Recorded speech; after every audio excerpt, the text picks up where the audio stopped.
आज आम अष्टम श्रेणी विज्ञान बहिर द्वितीय अध्याय अणुजीव विषयर क्वेश्चन आंसर गुड़िक आलोचना करवा। एक नंबर टी शून्यस्थान पूरण करने एक नंबर कटी देछि अणुजीव मानक आम अणुवीक्षण जंत्र सहायतार देखिपारू। ख नंबर टी माटीर उर्वरता वृद्धि पाई नीलहरित शैवाल वायुमंडल सीधा सड़क जबखारजान विबंधन करिथांती। तापरे ग नंबर सुरासार ईस्ट सहायतार प्रस्तुत होता है। तापरे घ नंबर हईजा बीजाणु द्वारा सृष्टि होता है। तापर 2 नंबर देछि ठीक उत्तर पाखरे ठीक चिन्ह दियो। क नंबर देछि कौन प्रस्तुत करिबा पई ईस्ट दरकार होता है सुरासार। ख नंबर निम्न प्रदत्त मध्यरु केउंटी जीवाग्न जीवाग्न होची स्ट्रेप्टोमाइसिन। तापर ग नंबर किए मलेरिया ज्वर उपजाउथिबा आदि प्राणीर बाहक। ठीक उत्तरटी हेउची माई एनोफ्लिस मशा। घ नंबर किए संक्रामक रोगर सबुठारु साधारण बाहक। ठीक उत्तरटी हेउची माछी। तापर ओ नंबर पाउरुटी किंवा इडली पिठौ कहा द्वारा फुली थाए। ठीक उत्तरटी होउची ईस्ट जीवकोशर वृद्धि। तापर च नंबर चीनी को सुरासार परिणत करिया प्रक्रिया को कौन कहती। ठीक उत्तरटी होउची किणोन। तापर 3 नंबर देछि क स्तंभ रे थिबा जीव मानकु ख स्तंभ रे थिबा सामानको कार्य सह मिलाओ। मिलेले हबो बीजाणु हईजार कारण, राइबोजियम जबखारजान विभोदन, लैक्टोबासिलस बसा दही तैयारी, ईस्ट पाउरुटी तैयारी, आदि प्राणी मलेरिया ज्वरर कारण, भूताणु एड्स रो कारण।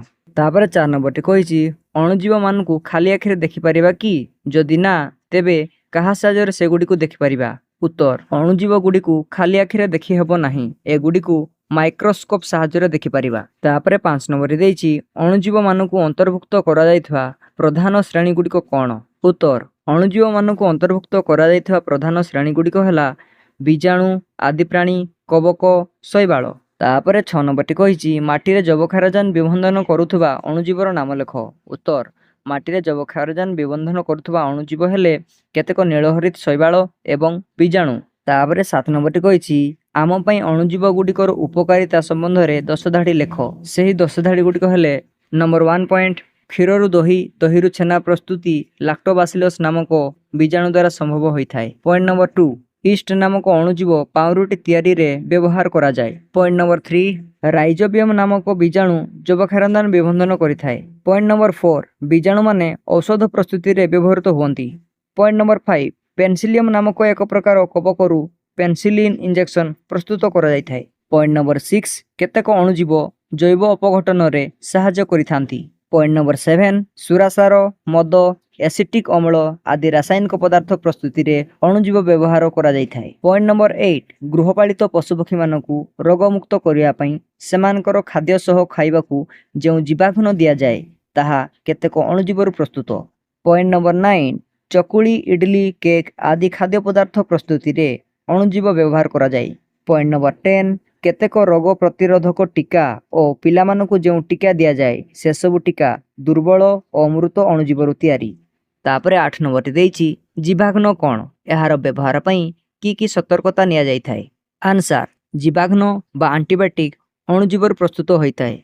एहाकु सेवन कले शरीर रे वृद्धि पाउथबा रोगकारक अणुजीव माने मरि जांती किंबा सेमानकर वंशवृद्धि प्रतिहत होइथाए।